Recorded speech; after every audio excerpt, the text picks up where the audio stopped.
All right, welcome back to Two Cousins, One Couch, a virtual gathering curated to help families think about our dynamics, to talk about what we've inherited, and to learn and heal through honest conversation, all in an effort to make room for deeper understanding. Now, this is episode 7, Lie and Deny, the stories we tell ourselves to survive. And as always, I look forward to what we're going to unpack. Thank you, Tina. You can definitely turn our music off. I appreciate you for being our maestro. Now, before we get to unzipping too much baggage, I want to stop and introduce myself because I heard we might have some new cousins on this couch with us. My name is Goze, and I am the oldest grandchild and granddaughter on my little limb of our family tree. I'm a niece, I'm a big sister, a cousin, an auntie, and I move through this world highly protected and deeply connected. I'm also the Black Love Permissionist. I'm an intrapersonal and interpersonal relationship advocate, certified feminine empowerment and life coach, trauma educator. I'm a restorative justice practitioner, cultural conversationalist, a multidimensional creatress, and if you ask me, I am an all around dope ass individual. Also, one half of the two cousins on this here couch. And I'm finna bring up my cousin Tina as the other half to introduce herself. And y'all better clap for her. Tina, okay, show them that little dance you do, girl. Not that little dance. Show them that little dance. The dance, my little jig. Well, I am Tina Mo for show. Um, here on this Two Cousins, One Couch. I am in the world as first and foremost the oldest grandchild on my limb of the family tree. The oldest child. Um, I am an aunt. I am a niece. I am a daughter. I am an inspector by trade. I am also Stream Elements is in here. I don't know who's wait, no telling what that is. Um, but I'm also um a lover of the Bible, a Christian by name, by lifestyle. Um, and I am in this world just to be me, not a caricature of myself, not a figment of my own imagination, Mm, but who I've been created to be, just Tina. and we love Tina, don't we? Now, if you've been following us for a while, you know that Tina and I come from a family of professional jawjackers. So if you are here with us, we invite you to join us in this conversation. We are proud to share this space with you as our honorary cousin. Now, this is our humble living room, right? We got a little digital living room going on. Of course, we got snacks in the kitchen for y'all. I think we might have even ordered a couple pizzas tonight, so feel free to grab you a little drink, cop a squat on this couch. We have a bean bag, we got chairs, we got a pallet on the floor, so snuggle up, get comfortable, and tell us how you are arriving today. And when I ask how you're arriving today, you can rate it on a scale of 1 to 10, 1 being throw the whole day away, and 10 being never better. We want to know how y'all are doing, how y'all are showing up with us tonight on this here couch. I see Yolanda, Brit Family Fun. She got her snack. She got some fruit. Oh, she's being healthy. Something to drink. We love it. We love it. And I also see we had some cousins on at 10. Okay. Black people showing up early. We love Mm-mm. this. We support that. Yolanda's at a 7. All right, all right. Tina, how you checking in tonight? Between 1 to 10. Between 1 to 10, I could say I'm right now at about an 8. Oh, snap. You at an 8? Okay. Well, then let's just go Mhm. ahead and lean into gratitude. This is the time of night when we do our gratitude and what we call our church announcements. So, Tina, share with the class, what are you grateful for today? Well, today I can say that I'm grateful for new opportunities, getting things done. I had some paperwork that I had been um, having some trouble with trying to complete and turn in to the proper authorities or what have you, and got some things done today. So I feel quite accomplished in having those things done. My baby sister came in to help me with some of that paperwork, and Ooh. it was a beautiful thing. Of course, I love spending time with my baby sister anyway. Which Mm-hmm. I found out today, which I could add to um, my thankfulness, which is my baby sister said that she had been listening to my content, and I didn't know that. Oh. And so when she said that she was listening in last night, and I think she had heard like something in the past, like from Jeopardy or something, but she was listening last night to me and Anthony's. She said, I even heard you shout out mom last night. She was like doing your big one. I was like, oh wow. Ooh. I And love so that. yeah, I was like, wow, I cannot believe that my baby sister is listening to me. And she was telling me how, she had meant to listen to us while we were live, but she had forgotten. She said, how you walk into one room and then you go into another one to hit that threshold. You don't know what you came in there for. She had one of them Mm-hmm. moments. All of us had a problem. And so I was like, I understood where she was coming from then. But she said she caught the replay and she watched it, and she said we did pretty good. And so I was happy. I was glad that she was saying that it was good to her. And so I'm like, Oh. wow, that touched me in that. Um, my folks can be brutally honest. If you are raggedy, they will tell you, you know what, it's a hole in you. You need to fix Mm-hmm. that. And Okay. so they don't mind letting you know if stuff ain't just all that. You got the Mm-hmm. struggle bus going. And so to hear from her and have such rave reviews from her, that was like the cherry on top today. Yes, Above the yes, things that she yes. came in to do with me and for me. And so I'm just most certainly am glad. I see you Danielle, and I know you got to get you some rest. Okay. Uh yeah, Danielle was sneaking on the phone rest. talking to us last time. Mhm. We Mhm. we we always appreciate having you here. And I see we got Ernest Johnson, my hubby hubster, on here. Good evening, ladies. He brought the cookies and he's at a Mhm. 6. Love it, Mhm. love it. Um, let's see.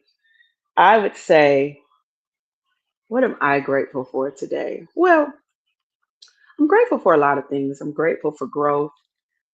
I've been having one of those moments. I was talking to my bestie last night Mhm. about, you know, in short, I'm not where I want to be, but I'm absolutely nowhere near where I used to be. Mhm. And I am grateful for growth and evolution and a change in attitude. Some of the challenges that I've had within the last 6 months, even, have taught me a lot about sometimes it's not what you're going through, but how you are perceiving what you're going through. Mhm. So that's where my gratitude lies. Um, you got any church announcements? I feel like you kind of gave us your church announcements, hanging out with your sister, but you might have something else. No, actually I do have some church announcements. I can look at it from a couple of perspectives. I didn't expect to go here. In that I try to stay in the vein of transparency. I was filling out some paperwork today and I started crying. I was having one of those moments where I had like a dose of reality, so to speak. Mm, mm, Um, I had to take a moment to assess where am I really right now, and mhm, to label the things that I have issues with and talk about the struggles that my day to day struggles, you know. And once I got through listing off all of the issues and all of the problems I had, at some point I became emotional because I was like, mm, I did not want to be, um, and it wasn't that so much as felt helpless in that moment, but I do mhm, know that I was discussing things like, fears and thoughts and things that cross your mind and all of that, and it was just overwhelming to really, because a lot of times in the midst of just pushing just to get to the next day, and I'm just doing mhm, what I got to do, what I can do, what I will do, or whatever in this moment or in this space, and then finally get to that place where it's like, no, you got to pause and assess, where are you really? Let's write this down. And mm, so to have that conversation, uh, at some point, I broke down in tears, you know, and I can say that though that was an uncomfortable space for me, because I don't like all that crying and going on, but it is one of those things mm. where I'm like, in that moment, I was able to acknowledge my humanity. I was able to acknowledge that though I'm still pressing my way in trying to do as much as I can, truth of the matter is there's a lot that I cannot do at the capacity that I used to. And uh, coming to that place and that realization was something else for me. While um, it was something that I did not necessarily like in the moment, discussing those Mm. things and having that moment of reality. At the same time, it's like, okay, I had the courage to acknowledge it. Because I remember maybe 10 years ago, I'd have been like, I'm cool, and would I'm have kept good. on pushing and Mhm, pressing and hurting myself even further when I'm not mhm. in that space and I needed to stop, pause, acknowledge what's going on so I could get the help that I needed. Now that's some church announcements right there. That's beautiful stuff. I see we got some. Mhm. Oh, speaking of Anthony's too real, I hope you heard uh, what Tina was saying earlier about her sister tuning in to y'all's show, and I got to hear it today, and I just love just watching how the show is unfolding and evolving. It's beautiful. Uh, so, hello to all our honorary cousins. Welcome, welcome. It's Hey this. again, Micah. You said Thank him you. that he been looking at me off and on all day, I guess. Okay. Yeah, I would say my church announcements is from my side of the family tree. It's been kind of bittersweet because uh, my grandparents' house, my late grandparents' house, we're in the process of selling it, and so that is that's bringing up some mixed feelings because that is the house that I've always gone to my whole life for summers and Christmases and different holidays. The last uh, 6, 7 years, just been a lot of funerals.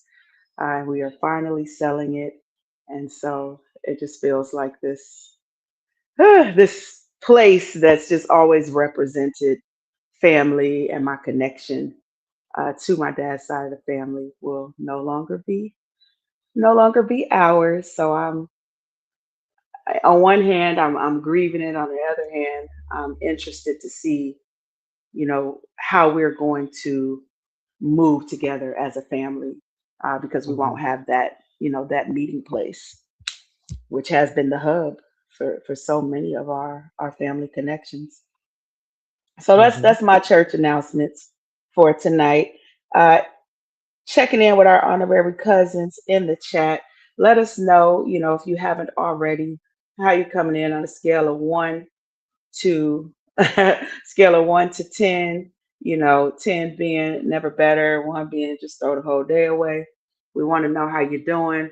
Grab you some snacks, get comfortable, and also feel free to share with us. What are you grateful for?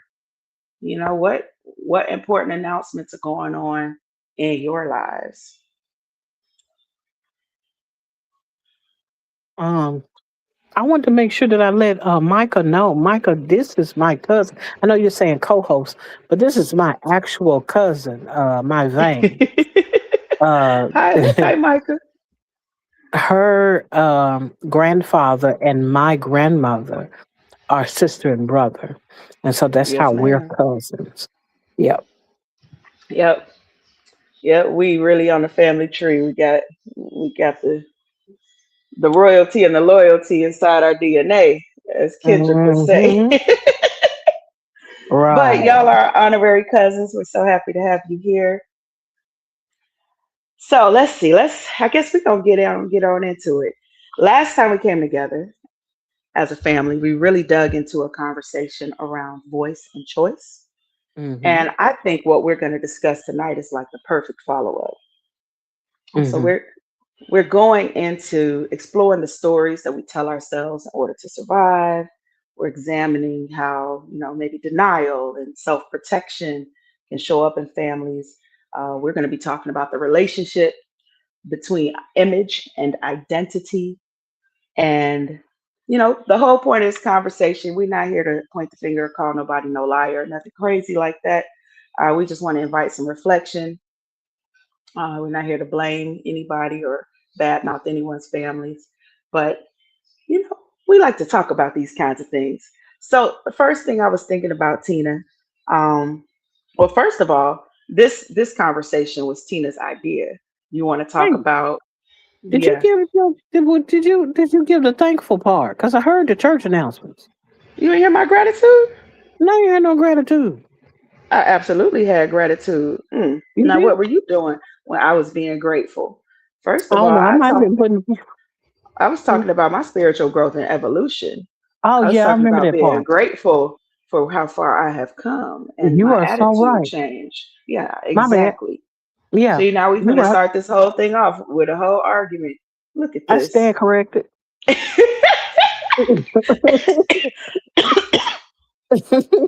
Okay, I'm grateful. I didn't have to fight Tina tonight. I Um, don't want none. I don't want it. ah, okay, so I was thinking maybe you could tell us, what was on your mind when you were coming up with this topic. I know it was in the middle of one of our conversations. Oftentimes, that's how our show topics come up. We'll be talking about something, and one of us will go, ding. Hmm. Lie and deny the things that we tell ourselves to survive. It's one of those things that came up because I still have this wrestling with oh wow. Won't be doing that, but I wonder where they are. Whose channel is he on? We got a troll. Oh, how cute. Hmm. Okay, little trolly troll. Let's get you up out of here. This is not one of our cousins. I'm trying to find him, but he's somewhere. I don't know where he is though. I don't know where Yeah, this man is. he finna get booted right up out of here. I know that. As soon as I find him, because I can't find where he is. That's crazy. Well, yeah, well, he's somewhere. Count your Yeah, but days, troll. count your days. Count your days. I know, right? This is something else. Oh, but anyway, I'll find him when I find him. But it's one of those things that I consider as it pertains to the fact that when it comes to Sandra, we got two trolls in here back to back. Two trolls and two cousins. Yeah, That's you just crazy got work. famous. Did you just get famous, cuz? I, Huh? I, I think I'm getting trolled off of your fame, cuz. T Oh, that's Brown, funny. long time, long time. How you been? I am doing well. If I might say so, I am well and shall be well. Or it Period. is well and it shall be well. So glad. Trolls be gone. That's what T Brown said. Okay. T. Brown, Mm. welcome to Two Cousins, One Couch. You are our honorary cuz. We appreciate you. Thanks for passing through. Grab your little snack out the kitchen on your way. Ooh, child. Did we get rid of them? I have not located them. It's a possibility that they could be on one two reels channels or something like that, unless it's in one of yours. Because they definitely are not in mine. So Oh, okay, let whoever me that see. brand spanking new troll is, I've never seen before.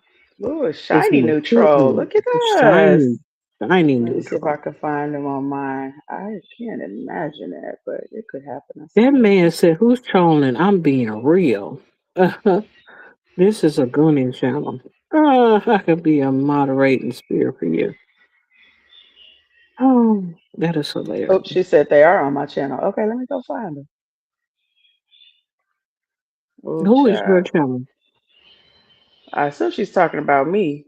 Oh, it's my channel. Oh, it's Oh your channel well, too? she's modding on my channel, so she most Oh, if she she got got you. them, she got them. Oh, Yeah. security. Cool. Okay, I see. As you were Appreciate that. saying, cuz. Most certainly. This is what I'm talking about. Yolanda in the house. Mm-hmm. But back to what I was saying about lie and deny. Um,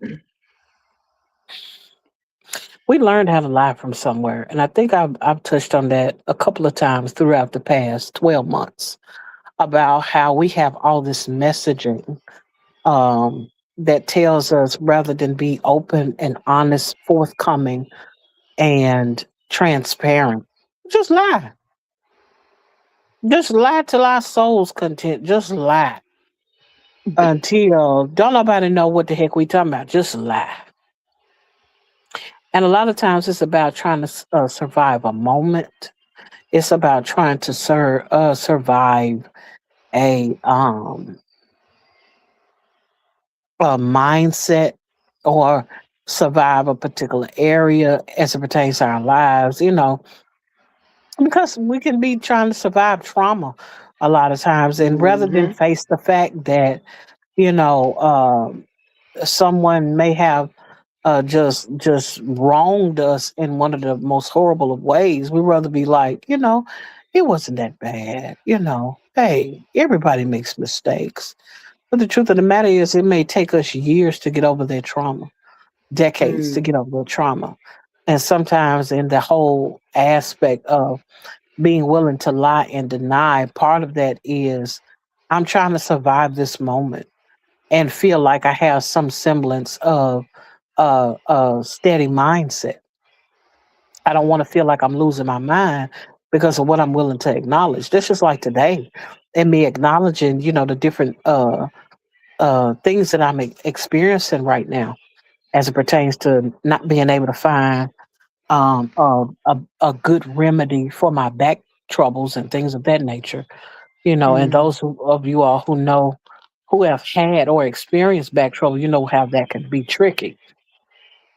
Just mm, trying to find the right medications, finding exercise that does not add to your pain or add harm, to you or cause you to hurt yourself. And so it's just one of those things where I'm like, okay, the truth of the matter is I hustled myself into almost being paralyzed. You know what I'm saying? And it's mm, like, I'm out there trying to get every dollar and I'm trying to make all the money. And after it was all said and done, I hurt myself mm, severely in trying to chase that dollar. And I think about that, how long had I been hurting myself over the years and I just ignored it because I was able to hop back up and keep going. And Mm. and it took today for me to admit that, hey, I do have problems. And that's not to Yeah. say I've never acknowledged it before, but I had never Right. gone into detail about what's actually going on with me. And but I didn't learn that at first. I learned that you just, I'll be all right, and you keep it pushing because nobody wants Mm. to hear your sad story. No one is offering you, a pat on the back for tears. It's like my tears make other people uncomfortable. Therefore, I'm not willing to divulge what I'm actually going through with people. And so Mm. I have learned that lying and denying can be a great part of a person's life if they don't have a safe place to land. If they have if they don't even have the courage to say what's going on with them, they will tell them rebrand their experience as a story that has nothing to do with what's actually going on. They will rebrand their experience into something that's a little more palatable to be able to explain to someone else so they're not looking at you like, oh, you're just trying to be a charity case, or you're just trying to do this and that and the other. So they'll rebrand it to make themselves either look like the hero or make themselves look like a villain sometimes, depending on just not wanting to look like they're weak or they're broken or they're hurting. Mm. Yeah. So I'm hearing you like you're talking about, what inspired you. And it sounds like you grew up where you had to be strong or at least Mm-hmm. appear strong, Right. where, kind of under that never let them see you sweat type Mm-hmm. of teaching, right? Mm-hmm. Like, what you Right. crying for? and Mm-hmm. and I love how you're sharing how today, you just could not hold that anymore. You ended up crying, you ended up sharing, you know, with people you probably would have normally kind of kept up that armor with, and you just ended up letting it out tonight. And it makes me think, and feel free to join us, in the chat, cousins, because this is a family conversation. What are some stories that we learned early that helped us cope? Of course, I'm coming from the same bloodline as Tina, different branch of the family tree, but I absolutely was raised to believe that crying was weakness. I was raised to believe that talking too much about your feelings was a problem, and I've Mm-hmm. always been a really, really expressive person. Mm-hmm. Uh, I got called all kinds of names for it. As a child, I was very sensitive, still am. I will cry at the drop of a hat. You can ask Tina. It's just kind of how I'm built. And growing up in a family, and we have a lot of military people in our family too. Mm-hmm. And I often tell people I was not raised like a girl. I was raised like a soldier. And so Right. there's often this pressure that is put on you to keep marching, no matter what is going on. And so, I would say, listening to me and Tina, when I think about the question, what are some stories we learned early on that helped us cope? I learned early in life that my feelings did not matter. Mm-hmm. That is a story that has uh, gone through a good chunk of my life with me. Oh, Antonice, yes, cousin Antonice said too emotional. I've been there for sure. Let's see. Uh-oh. Yeah, they're back. I can't I really saw. read this other one. Uh, can you? Which one? Are This we? one? Oh, it's them people. Are we? Okay, Yeah, it's the we're not. troll again. That's nothing to Mm-hmm. read. That's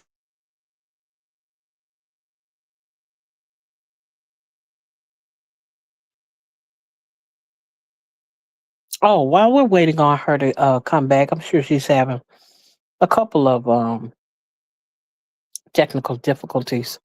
But one thing that she was both saying that as it pertains to having a um, cousin. Can you hear me? military. Yeah, I can hear you just fine. I I was trying to. scroll up and scrolled my cell phone out. My apologies, everybody. I am back.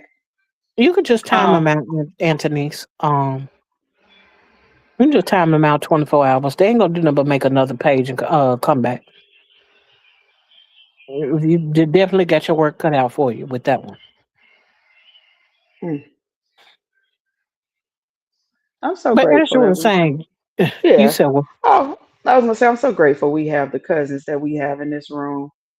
mm, We got good security. That's how you know uh, when you could just be sitting on the couch and you ain't even got to get up because somebody else don't take care of that. hmm I appreciate that. Um, but yeah, I saw Anthony say too sensitive, but now I can't see it anymore. So I don't know if I've lost access to the chat. But I was thinking about something, and Tina, tell me what you think about this. I'm just gonna ask the question straight out, and then we'll kind of you talk said about it. too emotional. There she go, right there. Oh, too emotional. There it goes. Thank you hmm for finding it. Um, cause who would you say taught you how to lie? Mm. I learned by proxy Mm-hmm. of my sister, the sister that's right under me. We're a year and a half apart, and I saw how she was treated for being Mm. too emotional or described as too emotional. Yep. And she would cry, and that was always, her cries were always looked at as being offensive, you know, Mm-hmm. um, Mm-hmm. were looked at as if, and they were met harshly, um, by, you know, whomever was around that did not believe in that kind of sensitivity or that expressing those type of emotions. Mm-hmm. And going through and seeing that for myself, I was like, no, you won't hit me because I'm over here crying. And so I learned how to stuff my feelings. That's number one. You know, Yeah, that was for sure. my first elements of lying was not saying anything, not showing anything. Yeah. Show no fear, show no pain, show no anguish. Um, and in that, I learned essentially how not to show anything at some Yes. point. You know, because if I And I. can, I'm sorry, go ahead. No, no, you're good, cuz. Continue, please. If I can hide an emotion, I can hide my deeds.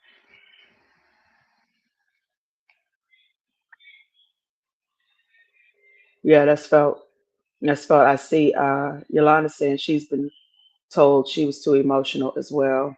hmm Yeah.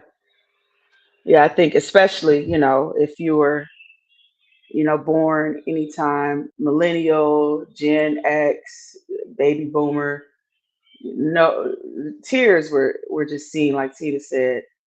Tears are offensive. Like, how dare you? How dare you be crying around here? And I think it's more than even tears, right? There are emotions that are acceptable emotions. Um, hmm but I would say in a lot of, more old school black families, too much emotional expression in general from children is not a thing. Like, don't be too happy because we don't want to hear all that noise, right? All that hooting and hollering, get it out of here. But hmm also, you better not be angry because who the hell do you think you are walking around in my house with an attitude, right? hmm Don't be sad. Don't have no heartbreak about nothing. Don't express any kind of disappointment. Nobody's saying it like that, but like we're talking about, oftentimes there are messages that we are receiving. And so when I was thinking about that question, who taught you how to lie? I think the person who taught me how to lie was the person who whooped me the most for lying. And that was my mama. And it was like the weirdest thing because my mother valued honesty, Mhm. right? And rest her soul, love my mama. May she always rest in peace. But she definitely had a weird way of trying to get me to open up about things because Mhm. I would be honest naturally. And I believe Mhm. that children are typically pretty honest, right? Honest to a fault, right? Sit up there and Mhm. yell out at the family dinner, some business they wasn't supposed to be yelling out. Uh, Mhm. kids kids will tell everybody at the top of their lungs how somebody breath stank, and now everybody's Mhm. embarrassed. Kids don't Mhm. care. I think kids are naturally almost almost brutally honest because they don't realize, until we teach them that some of that stuff really doesn't need to be said out loud. And so Mhm. when I think back to my mom, she would tell me to tell the truth, and I remember, tell the truth and you won't get a whooping. And I tell the truth and I still get a whooping. I'm like, hold on, somebody lied. And so after a while, I'm like, oh, I just gotta lie better. So I just got to make sure Mhm. I lie in such a way where I don't get caught. And I started, learning how to craft my lies. And I think oftentimes unintentionally, parents, grandparents, teachers, right? They teach children to lie when they're Mhm. tone policing us, right? And they're telling kids, to fix your face, watch your tone, forcing you to comply, um, forcing you to do things that maybe you don't want to do, Mhm. because oftentimes, and you could tell me what you think about this, Tina, I find a lot of Black parents, especially the older school Black parents, they're doing a lot of this to protect their image Yes. because they don't want to be seen as a person that has, a misbehaving child, a child who's not, showing up to represent the family brand. It's Trollerson all up in here tonight. Yes, indeed.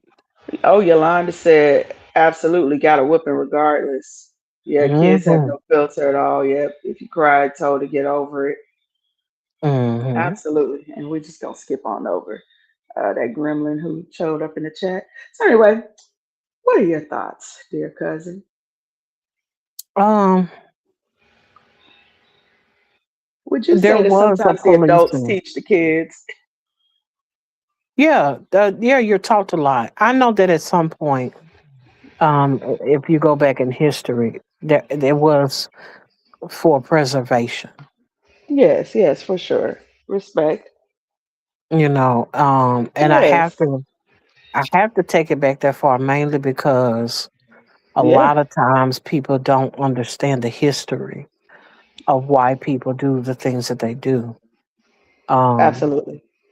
and it's one of those things where I don't ever want to take lightly the fact that people don't who don't know their history don't exactly understand what it is about it that is still being carried on from generation to generation, Mm-hmm.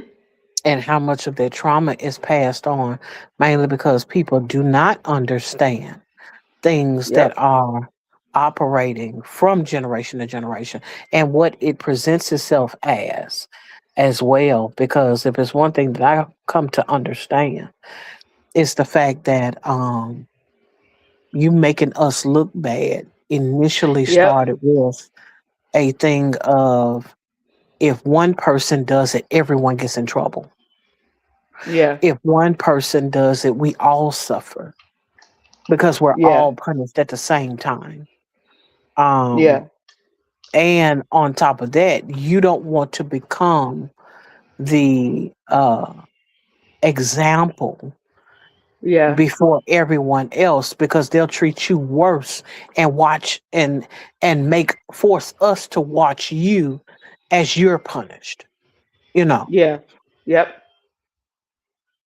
And Yep. so, yeah, there's no telling what all went through the minds of fathers who had to watch their children go through things and watch their wives go through things. And so everyone had a unified front of hey, you don't do these types of things in front of other people. Yeah. And that's for your safety. And it ended up translating into, don't be going nowhere embarrassing me. You Yep. know, you're gonna Yep. make me look bad. Um, because there were certain standards that were embedded because that was the way that you're supposed to carry yourself.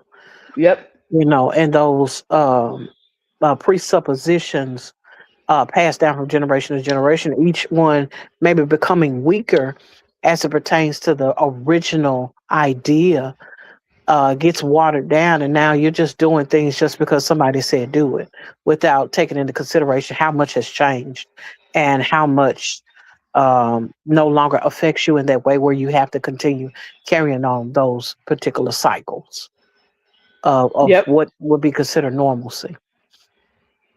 Because at the end of the day, if the person becomes the authority figure in that home, they feel like how I look matters. Whether it's how I look matters to my society, to my Mhm. neighbors, to my environment, Mhm. in Mhm. front of the schoolhouse, at my job, it, in some aspects, it really does matter. And so, but in others, it's just a thing of you just are more concerned about how you look due to pride, and not for the fact that you're going to lose something that's detrimental to your everyday living. Yeah. And then, I wonder, how far do we take that, right? Your reputation, your how people see you.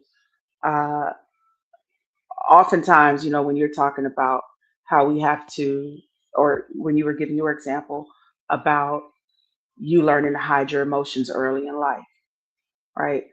What Hmm. ends up happening, the messaging is the parents' emotions do matter because they care about how they're being perceived, right? And if they're being Hmm. perceived in a way that doesn't feel good, that is bringing up emotions. Emotions are being catered to. Hmm. And so then you start learning, well, whose image actually matters, right? Whose emotions do matter. Hmm. Who gets to be honest, in this home space and who doesn't. Hmm. Um, and then that makes me also think, obviously, as you're sharing your story, learning how to mask your feelings, that served you. It has served you, right? It's been, I'm Yes. sure you've benefited from it. You said even looking at the difference between how your sister was treated and then learning like, shoot, that ain't gonna be me, right? I'm sure that has protected you. I can definitely say, um, I've been protected. You know, even to this day, I'm a person who is very uh, feelings oriented, but baby, I Hmm. don't share that with everybody. Um, Hmm. so when are some times where it has served you that you can think of, even in your adult life?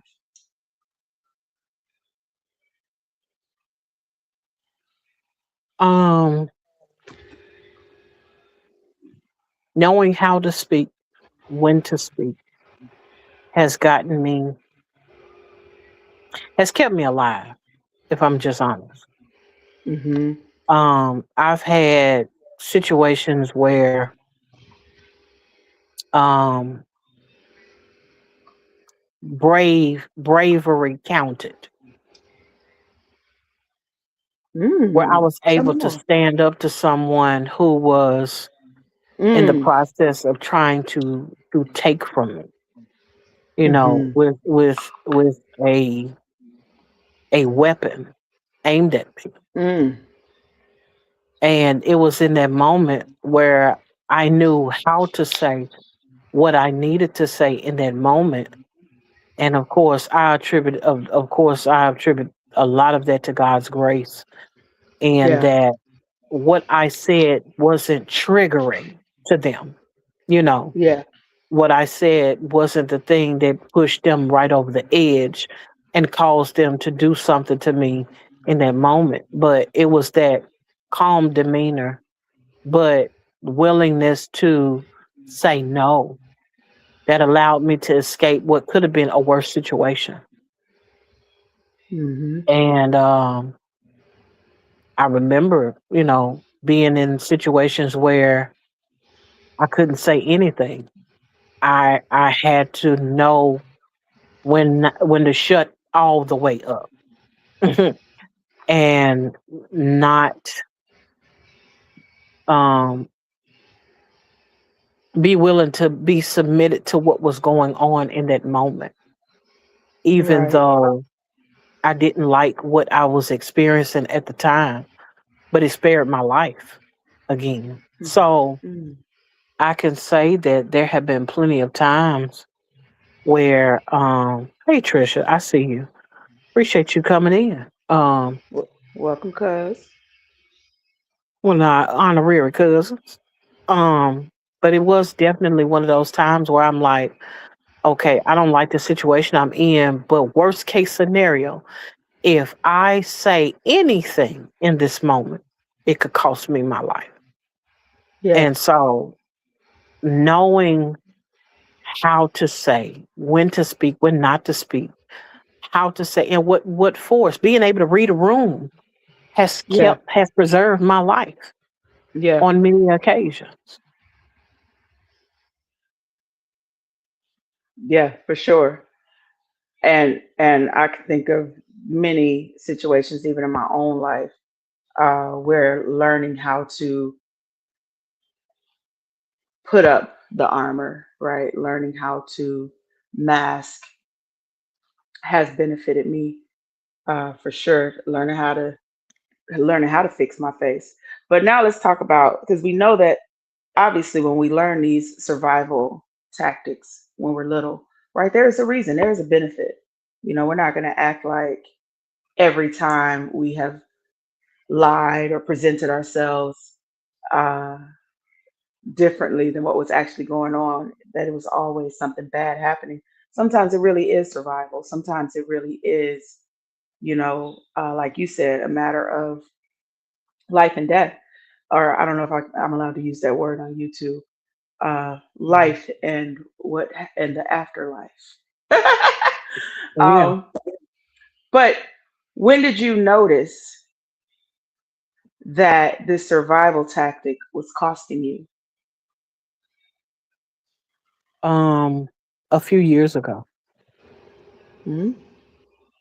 maybe about what's this, 2026, maybe about 8 years ago. What was Um, happening? 7 or 8 years ago, maybe. I had a situation where I had a supervisor who was stressing me the heck out. And prior to me meeting her, I was not on any blood pressure medications. I didn't have any issues with anxiety. Oh Um, wow. I didn't have any trepidation about going to work. I went through a whole lot, um, and was stressed out for several years, because of what was going on. And it was a thing of not being able to defend myself, the way my type of defending myself, because I know some people, you could just go off on them and you'll have a good day. I'm not one of them people. I'm going to preserve my energy to do something, not to talk. If I'm talking to Mm, you, it's because you're related to me.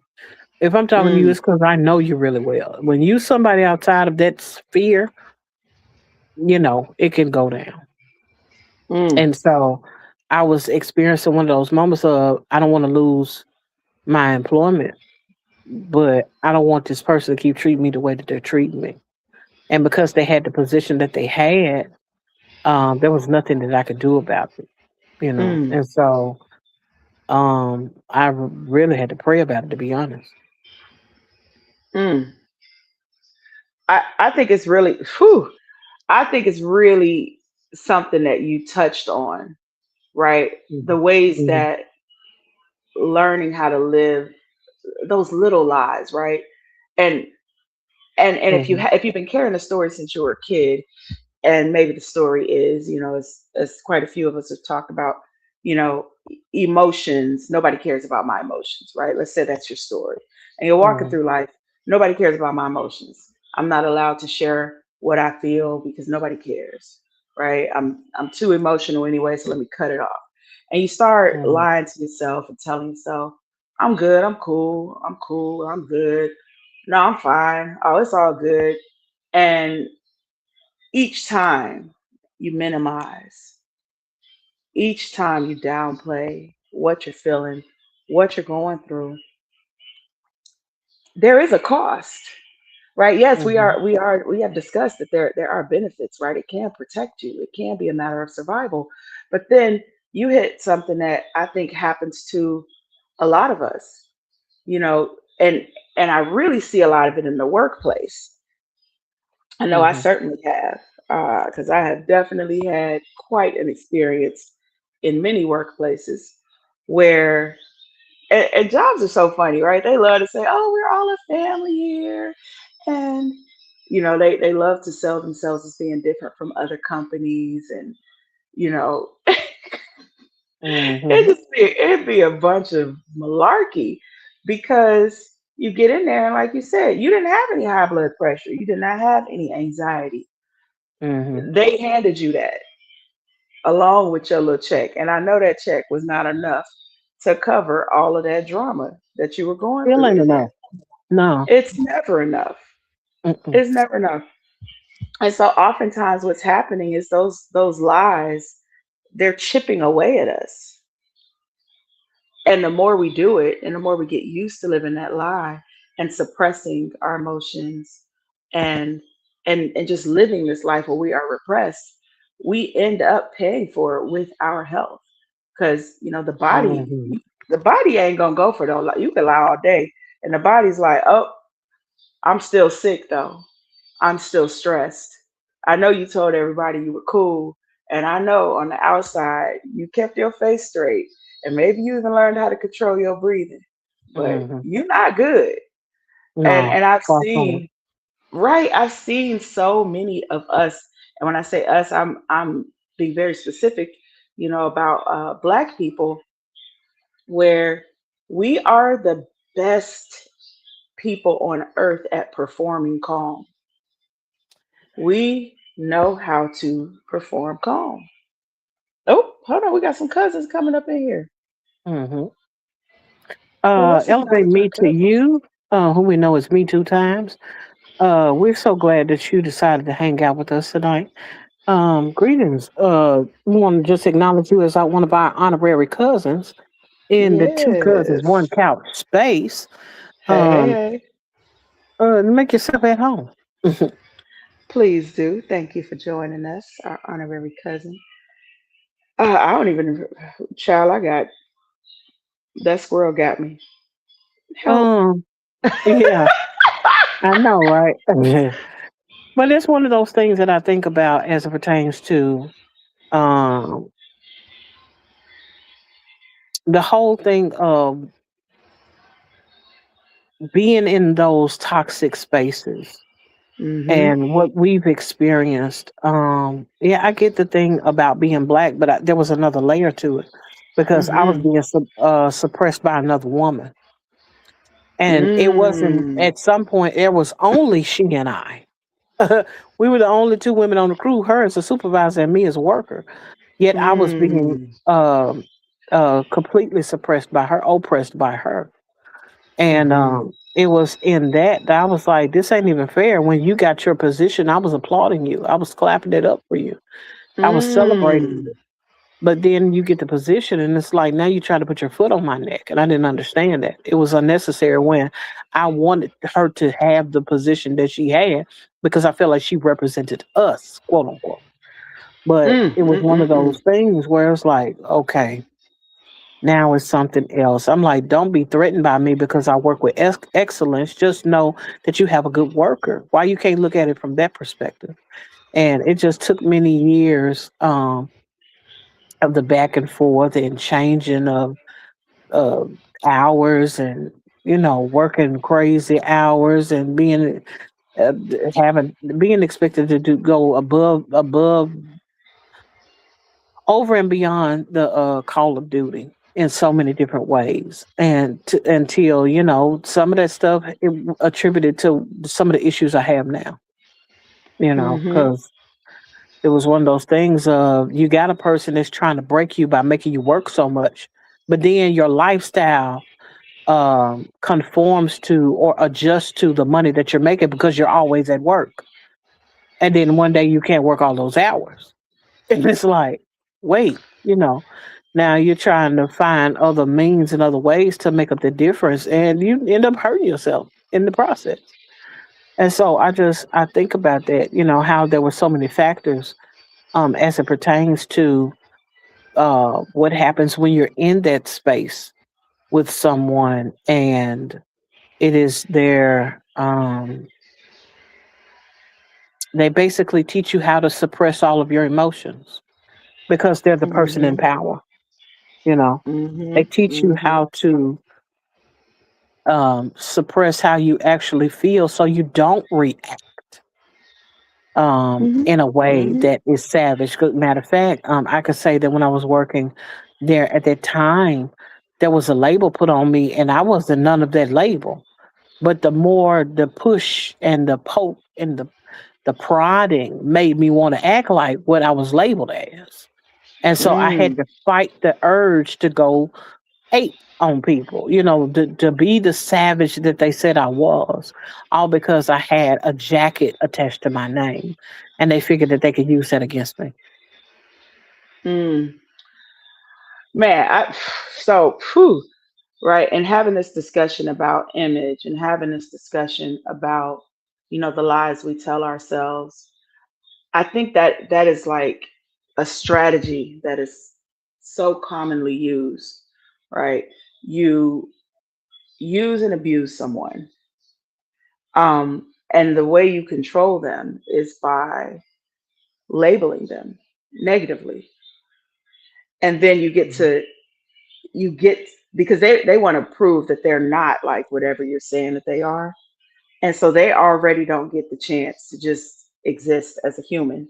And even I was seeing here, as Yolanda was talking about, oh, I lost it. I held it here, but it moved on. I was trying to find her comment. That eventually leads to an emotional breakdown when you suppress your feelings. I think a Mhm. lot of times, jobs especially, right? They press that button on purpose. They have it down to a science how to lean on people, and then when they finally crash out, it's like, see, we knew that's how you were, and it's like, Mhm. no, that's called a human being who's had enough. They're fed up. They have a reason to be angry. They have a reason, to take up for themselves.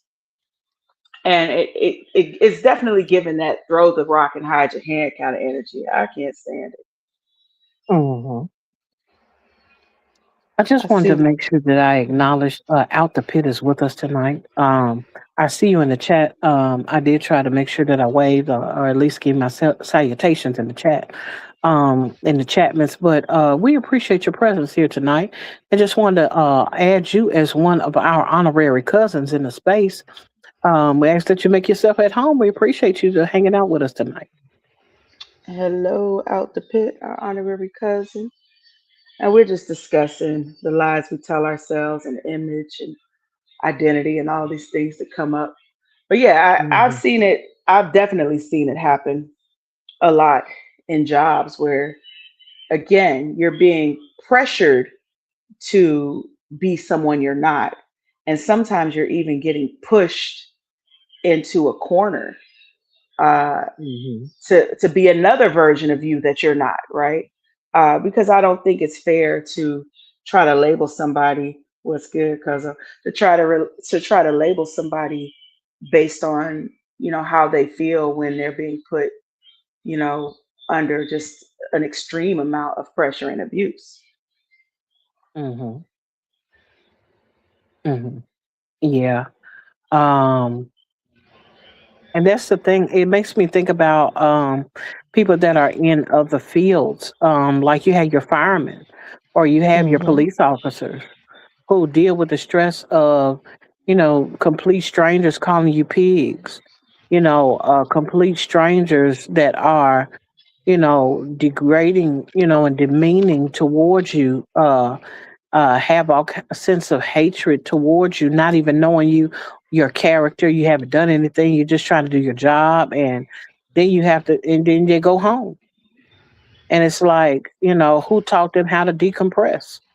Who taught them how to live their life beyond what their experience is without either suppressing those emotions where they don't talk about it at all, or next thing you have an individual that's volatile, in a volatile space where they could blow up at any given moment. If it's not that, then they're imploding. They sitting there, they drinking themselves half to death, or just so many different aspects of life that is getting trashed just because of the levels of stress and the lies they told themselves about, um, this mattering to some degree.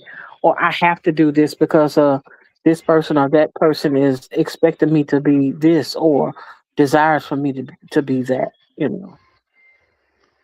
Mm, because trapped in a sense of duty a lot of times is just the pride of trying to be something to somebody else. yeah, for sure. Yeah. And I was even thinking about, in our family, um, like I said, we come from a family that has quite a few military people, but we also have a family with a lot of religious people.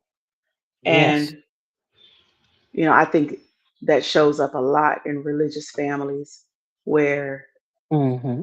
the image, right, how you are presenting starts to matter a lot more than you just being your authentic self.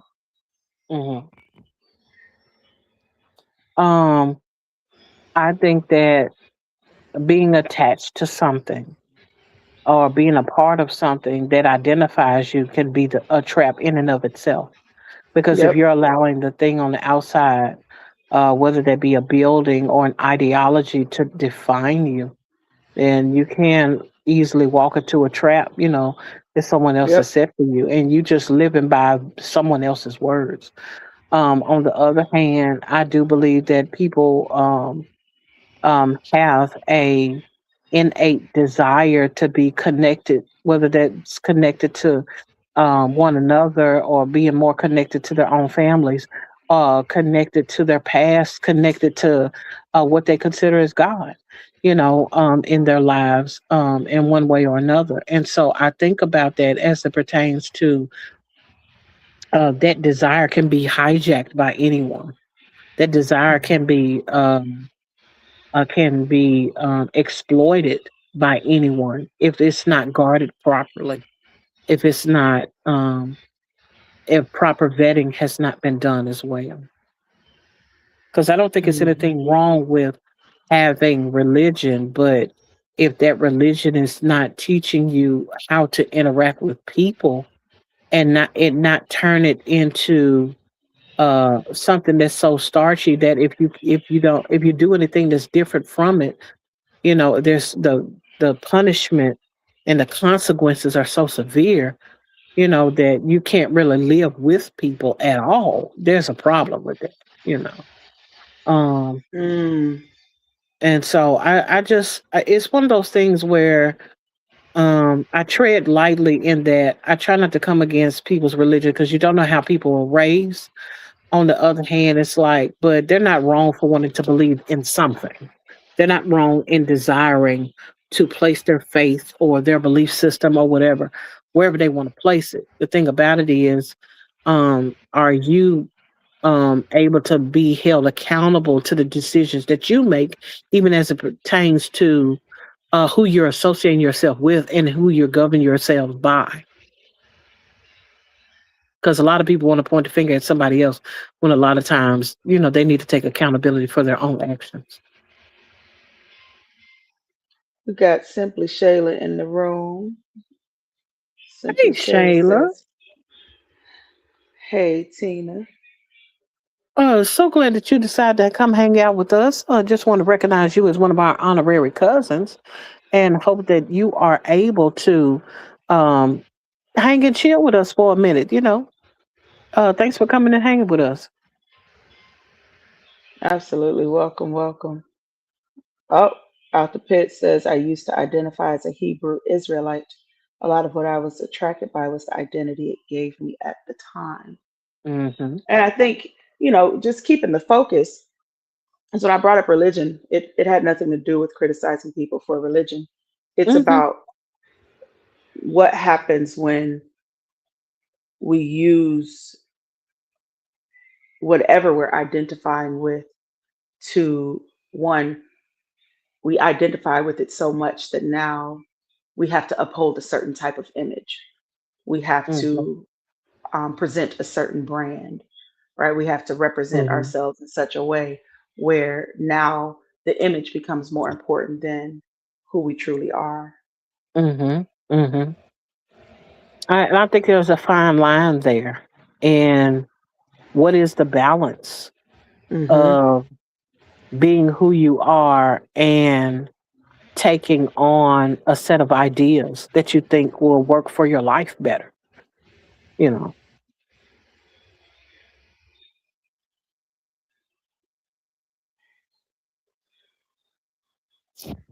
Is you okay? I have really enjoyed this. I'm looking at the comments, and then hold on. I think I saw something else. Out the pit said religion can be a great tool.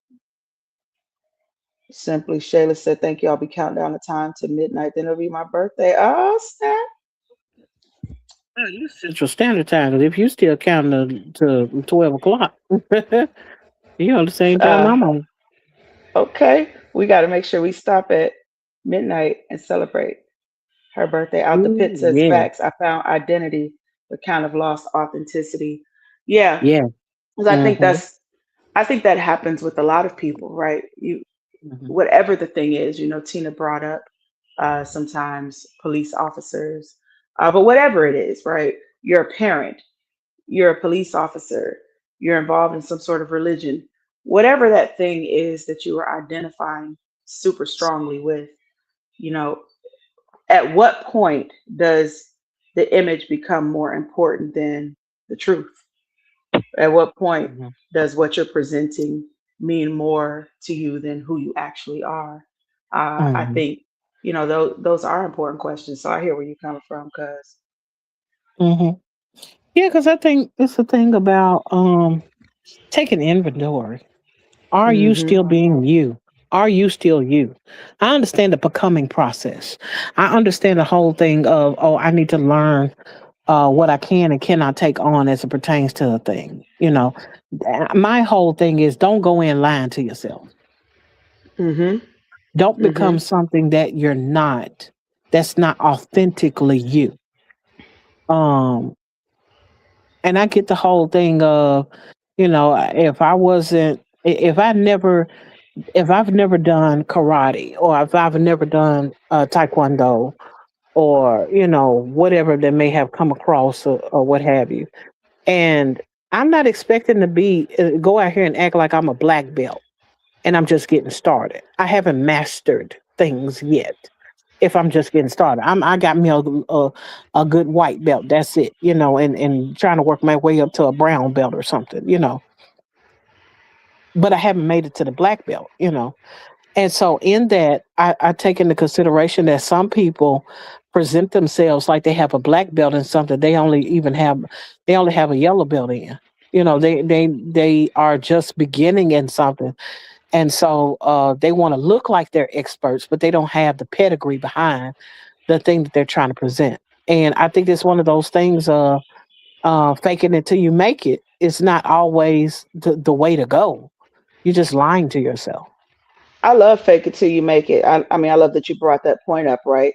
Because I think Hmm. that can definitely be one of those kind of origin survival stories, right? Hmm. That goes Yeah. along with, if the story is nobody cares about how I feel, right? Or the story is I got to do whatever I got to do to get ahead. That fake it till you make it can certainly be Hmm. something that's taught to you young. So then when you bring up, oh, well, you know, don't lie to yourself, when you start identifying with things like religion or maybe some sort of service based career or becoming a parent, oftentimes I don't think people are aware, right, that they're lying to themselves.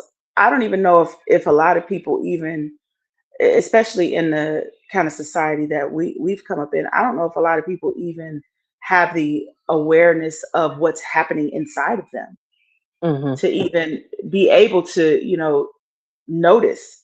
if they're lying to themselves, if they're just getting pulled into something, if they are not being who they truly are. Because if you've been hiding from who you are your whole life, lying to yourself about what you feel, telling yourself you good when you're not, man, you're not even trained to tap into your own intuition. You're not even trained to to have any sort of discernment around the decisions that you're making. I think one of the biggest misnomers is even as adults, you forget to ask questions Yep, because you're taught not to question authority. You're taught to do as I say, not as I do. You're taught do what I tell you to do. You know, um, and you're taught you go to school, you do what the teacher tell you to do. You go to to the store. Don't be embarrassing me in the store. Just do what I tell you to do. And you get that messaging when you're younger to the point where you forget that you actually have a voice and you have a mind that goes outside of because you were inquisitive as a kid. You had yep, questions about things. There is always some question that a kid has, but what they don't have all the time is an avenue in which to discuss those things. Um, yep, and so, but growing up, not being able to discuss things is what kind of makes people, causes people to be entrapped in that whole thing of, oh, I shouldn't say nothing. I don't want to rock the boat, and things of that nature. When in fact, no, the fact that this question has popped into your mind means that you need an answer because that answer may navigate you in the space where you need to be and not just where you landed. yep. And I see we got Um, another cousin in the chat. hmm Anywhere, anytime, JD is in the building. I appreciate you. Just want to acknowledge you as one of our honorary cousins. We appreciate you in the space tonight. Hola, cuz out the pit says, I believe you're taught not to ask questions. I would agree. I was thinking that as you were sharing. Mhm. Then as you grow, you have the same questions, but you've become more afraid of the answers. Yeah, Mm. Yeah, because yeah, for it's sure.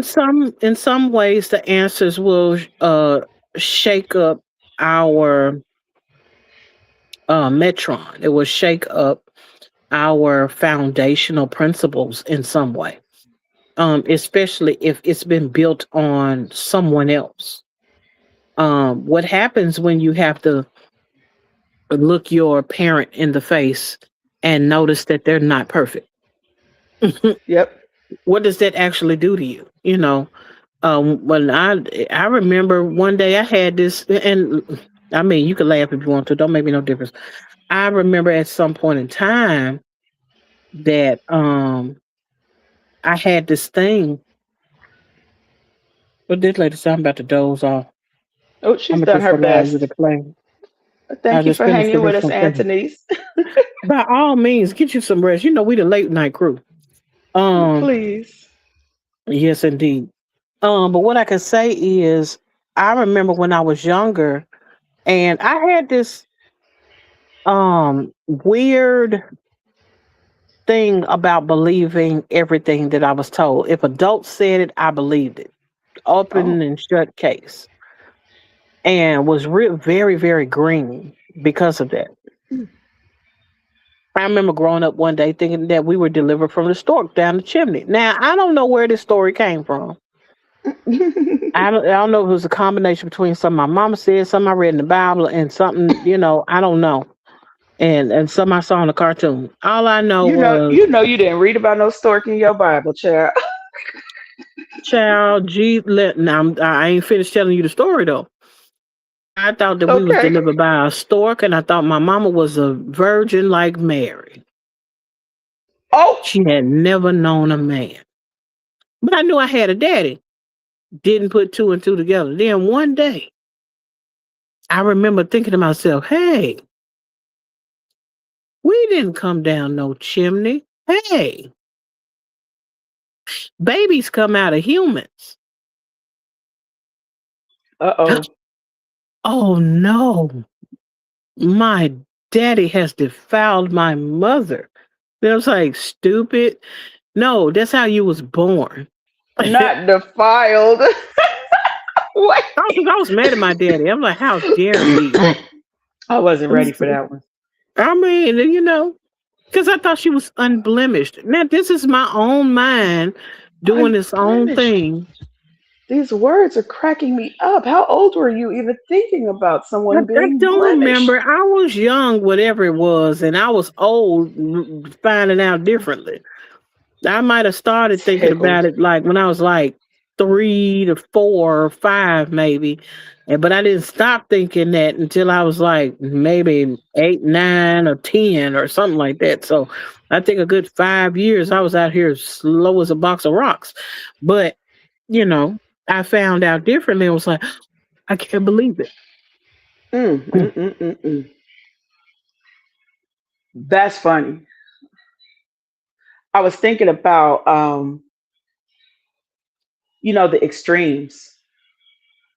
the extremes in some of those stories we believe, right? Like on one hand, we're talking about when you minimize, it's not that bad. I've been through worse. It's okay. Sometimes we make mountains out of the molehills too, and that's a Hmm. lie, right? I can't trust nobody, or this idea that all of a certain type of person is bad, whatever bad means to you. Um, Hmm. and so we can find ourselves either acting like everything's cool when it's not, or we can find ourselves, just walking around, with this big chip on our shoulders that the world is out to get us, and Hmm. everybody's in cahoots. Hmm. There's always a disaster waiting for us around the corner. Um, Hmm. I've seen that show up uh, as well. I think that's when I think about a lot of adults. I think that's where a lot of us walk around with that anxiety, right? Because we're kind of vacillating between suppressing our emotions, right? Telling ourselves stuff ain't that bad, but then having this heightened sense of something terrible is going to happen, right? At the same time, Hmm. feeling like we have to be hyper vigilant because you just never know. Hold on. And you ain't the only one who believed the stork story, Tina. Hmm.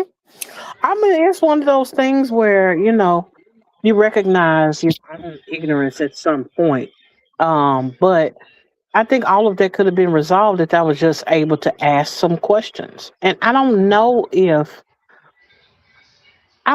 I felt comfortable with asking that question when I was younger, because I know that Mm, if I didn't know nothing else, I knew that sex or anything close to it was a taboo topic. mm. Because if it weren't so taboo, I would have known something by the time I was over there thinking that the stork had us, How old sliding were down the you? Do you chimney. remember? It'd have been like 8 or 9 or 10 or something like that. Gotcha. And were you already familiar with? Oh, it's my. Were you already familiar with sex at that age? Yes, but uh, yes and no. It was one of those things of, okay, I can't even remember. I had to remember how old I was because I do know a few things. I got suspended in the fourth grade, and it probably would have been around that same time that the light bulbs came on. A lot of them at a young age, but they weren't all. They were all for a long time. I was exposed to a lot of pornography growing up. Um, my grandfather had a satellite. I knew all the channels by heart because he would watch them.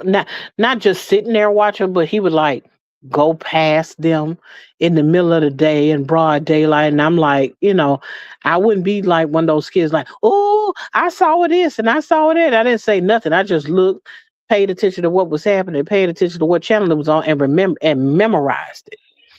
And Mm. so. And so in the middle of the night, I would be watching stuff I ain't had no business watching. Well, later on, I would go through stuff in the house and whatnot. And I found uncle's he had pornography and or corn, because I don't think you say the p word, but he had corn Right. in the house, and then we found it. Shoot, they took it to school like they're giant dummies, but we still took it. And me and my sister, the one that's right under me, we got suspended from school. So around that same time, I think was me kind of learning things. You know, you see stuff, but you don't know what it is. And I had a lot of that. I had a lot Got it. of, I saw things, I heard things, but I didn't have a definition for the things that I saw and heard. Makes sense. Makes sense. So Hmm. you had been introduced to it, but in such an inappropriate way. But Hmm. your little kid brain still wasn't connecting. Like, oh, this is what my parents did. Right. Had no idea. Yeah, I get that. I get that. Blue Shade is laughing. Hmm, this is this is Hey, Donald. interesting. I just want to acknowledge Donald as one of our honorary cousins. I see you. Just want to acknowledge you. Appreciate you for sharing the space with us tonight and hanging out with us. Hello, hello, our honorary cousin. Welcome, welcome. We are happy to have you here. And we are talking about the stories we tell ourselves to survive, whether they are good stories, whether they're stories that don't feel so good. I think we can all admit that there have been times in our life where we have either believed a lie or told ourselves a lie or told somebody else a lie, whether it was by minimizing how we felt or catastrophizing. So, if you have ever had that experience, you are in good company. Okay, well, let's talk about this because I've been thinking about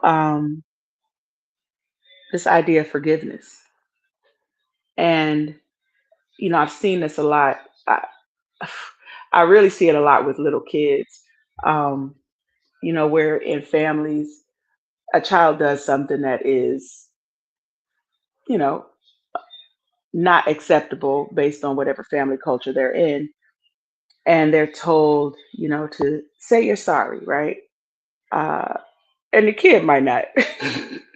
Oftentimes, the kid ain't sorry, right? The kid did it, they meant it, they were happy to do it. It was important to them to do it.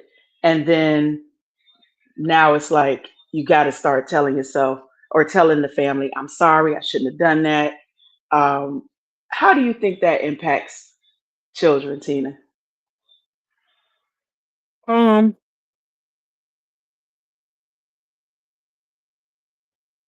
I don't think the kids have proper outlets, to be honest, to be able to discuss things in a way that would not, number one, shatter who they are as children, but can inform them properly without being um, perverse or crude or cruel in nature.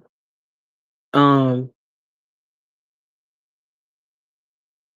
I think that one of the biggest things is teaching kids how to be themselves.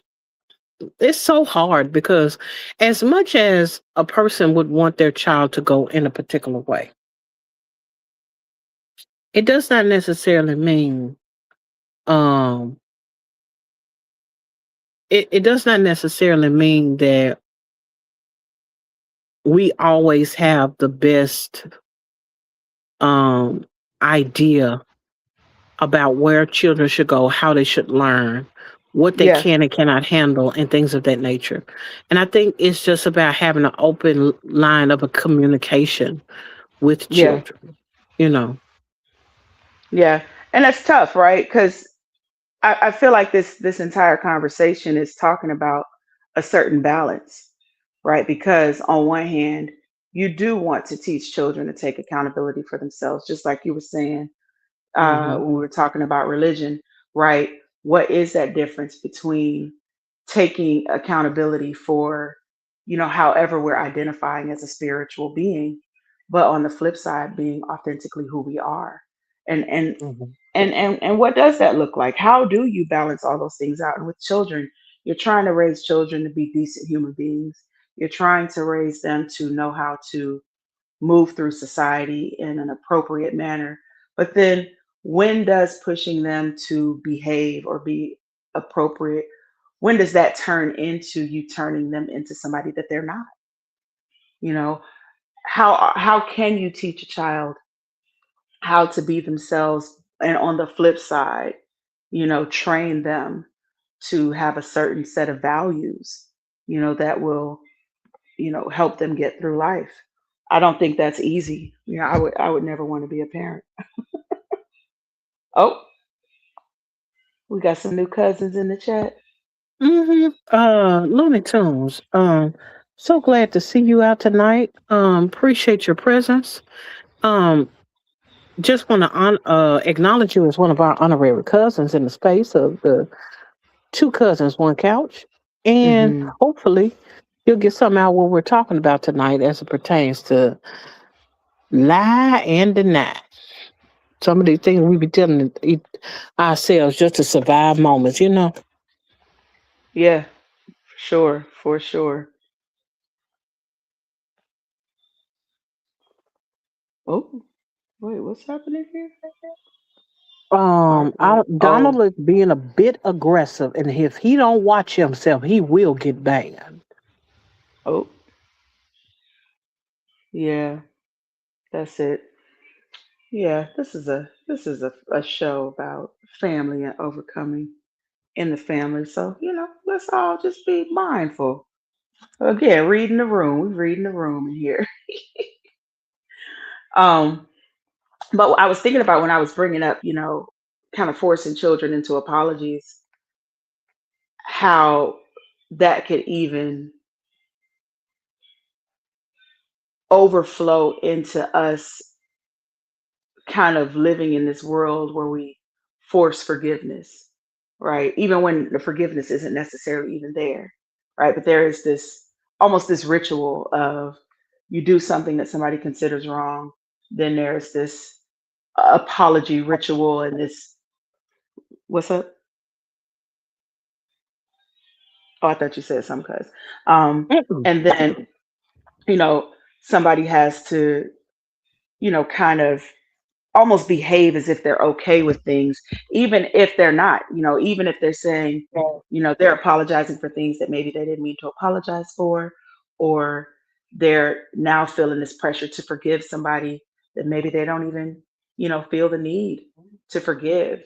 Um, I was even thinking about, I used to have a ton of frustration toward my dad, and just, to be fully transparent with all my honorary cousins in here. So my dad went to prison when I was in my 20s. I think I was about 23 up until, and he was there for about 14 years. And I remember when he first went in, I was a good church girl at that time. And so my immediate response was just like, you know what? Obviously, this is what God wanted. He needed to get caught. He needs to clean up his life. It's time for him to start over. And I was already moving into this position of, I want to forgive my dad. I want to support my dad. And to be honest, I hadn't even taken the time to sit with how my dad's behavior impacted me. I was just Mhm. already ready to get into that posture of how do I support him? How do I forgive him? How do I move forward? And it took some years, before I realized, I mean, years of denial and all of that, right? We talking about the lying and denying. People were asking me about, well, Gose, it seems like, you know, maybe you have some daddy trauma. Maybe you have some issues that have come up in how your dad treated you. And oh no, I'm good. I'm good. I remember up until I was like 29, I kept thinking, I was good when I wasn't. And then one day it just Mhm. hit me, and I was irate. And all this just came piling down on me when I realized, oh, I have a lot of animosity toward this man. And I remember a friend of mine at the time asked me, well, I think you need, are you okay with forgiving? And I'm like, no, I'm not.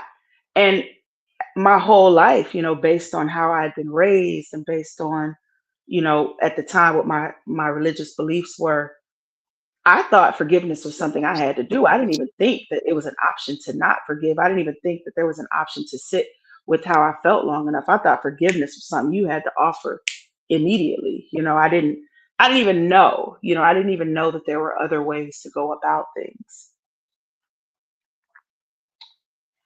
So I can definitely see how, even my understanding of forgiveness was being weaponized, and I see that happen a lot in society, right? Where there's this expectation um, to kind of resolve things uh, faster than maybe what you're even prepared to.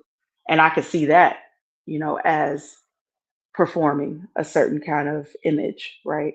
Showing up a certain type of way that's inauthentic to who you are.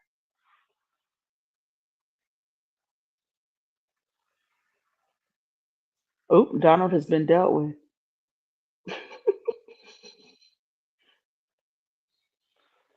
Cuz, oh no. My bad. I had to hit the mute button and didn't recognize. You hit the mute button and stayed muted. Uh huh. Welcome Because I back. was like, oh yes, he been dealt with the quickness. Good for him. Man, it's been one of those nights. People just been getting kicked up out of here. Yes. We got Goonville, USA around here. Apparently. Okay. Well, I think, because I don't know if you had anything else you wanted to share on tonight's topic. Um, Not really. I think that this has been one of those things where, I mean, of course, I could do the wrap up if that's what you're talking about, but I think it's one of those things where I'm learning how to um, be a lot more honest with where I am in life, Yeah. with who I am as well.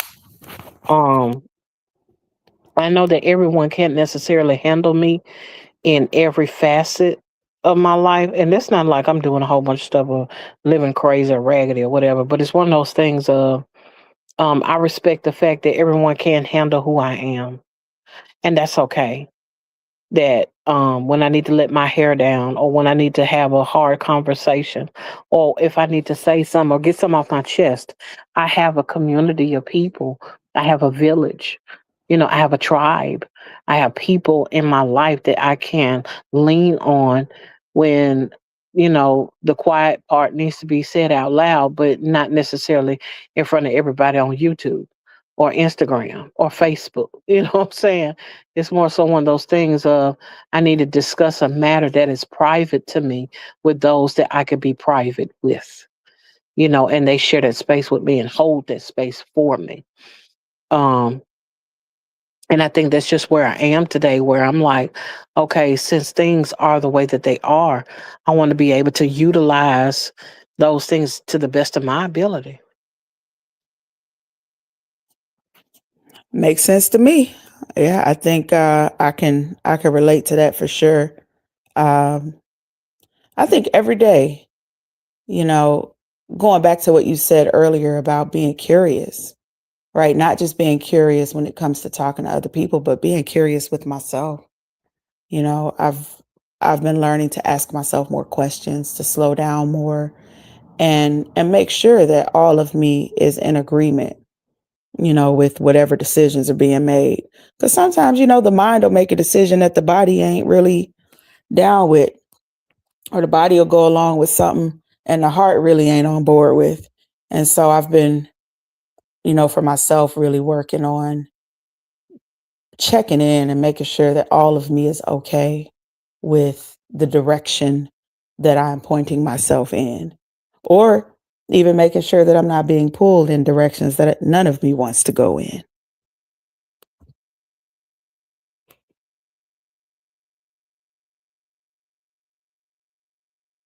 Oh wow.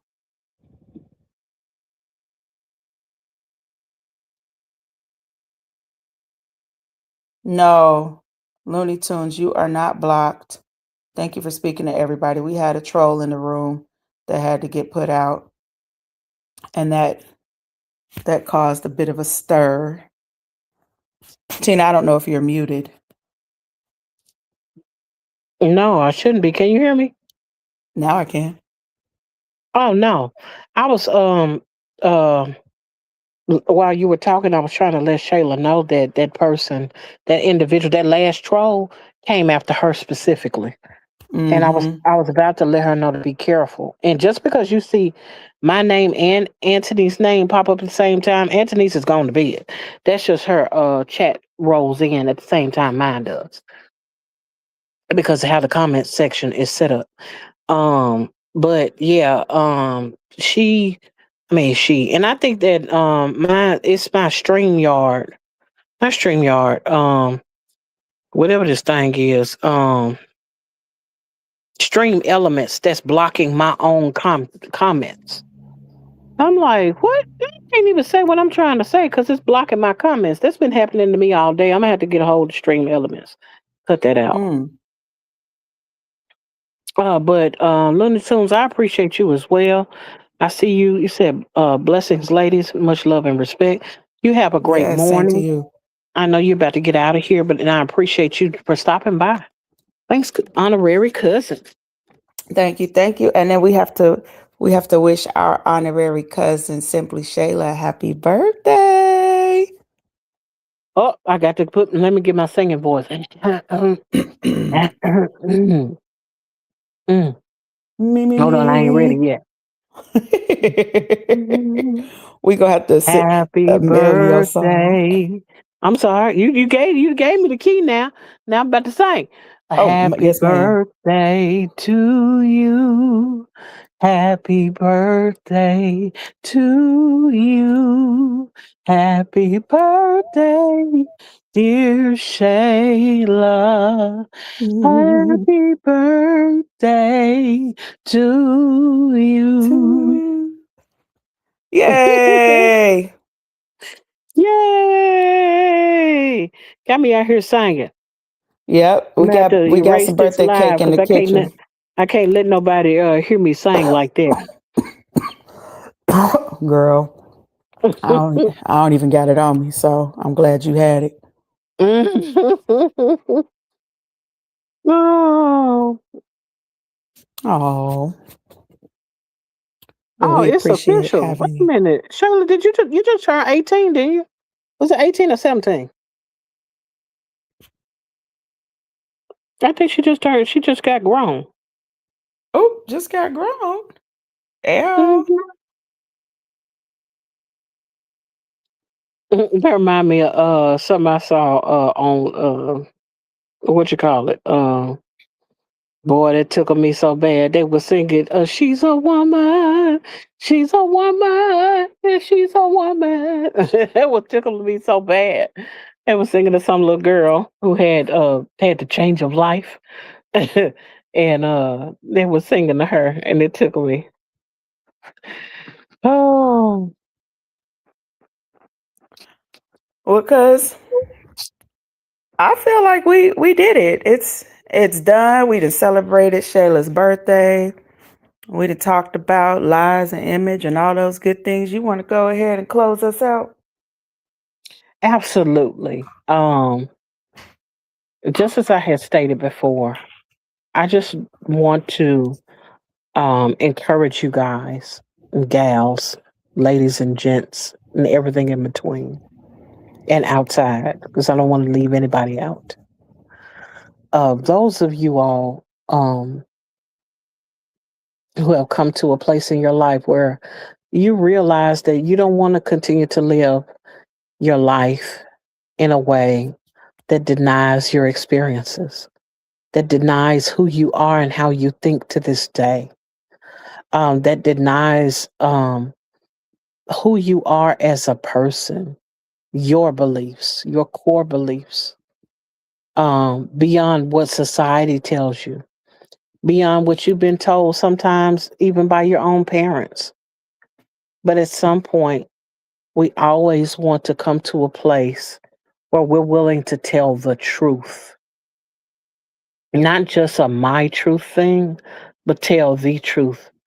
Be willing to face your circumstances, face the situations that you've experienced, and be willing to look at it with a fresh pair of eyes, not judgmental, not pointing the finger, but just to let it be. Let it be what it is and recognize it for what it is. If it was good, it was good. If it was bad, it was bad. If it was right, it was right.